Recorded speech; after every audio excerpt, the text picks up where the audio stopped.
രാവിലെ ആയപ്പോഴത്തേന് അമ്മയും ഇവരും വന്നിട്ടുണ്ടായിരുന്നു കേട്ടോ. അങ്ങനെ ഞാൻ ബ്രേക്ക്ഫാസ്റ്റ് ഒക്കെ കൊടുത്തിരുന്ന് ചായയൊക്കെ കുടിച്ചിട്ട് നമുക്കൊന്ന് പുറത്തേക്ക് ഇറങ്ങാം. അതിന് മുന്നായിട്ട് ഞാൻ ഒരു കാര്യം പറയട്ടെ, എൻ്റെ തലയ്ക്കൊരു പണി കിട്ടിയിട്ടുണ്ടായിരുന്നു.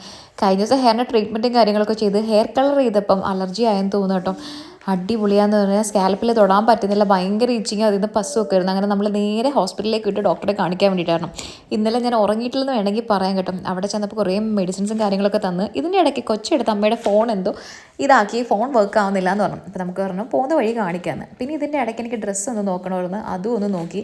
പിന്നെ വിശപ്പും വിളിയും എല്ലാം കൂടെ കാരണം എനിക്ക് ടാബ്ലറ്റും എടുക്കാനായിരുന്നു. അങ്ങനെ ഫുഡ് കഴിച്ചിട്ടോ. ഇപ്രാവശ്യം മന്തി കഴിച്ചപ്പോൾ എനിക്ക് വലിയ സുഖമൊന്നും ഇല്ലായിരുന്നു. അതുപോലെ ഞാൻ വൊമിറ്റ് ചെയ്ത് കളയുകയും ചെയ്തു. പിന്നെ എൻ്റെ പൊന്നാങ്ങളെ വിളിച്ചപ്പോഴത്തേനും അവനും അവൻ്റെ പെണ്ണും കൂടെ കറങ്ങാൻ പോയിട്ടുണ്ടായിരുന്നു ലുലുലു. അപ്പോൾ നമ്മൾ അവിടെ പോയി മീറ്റ് ചെയ്ത്.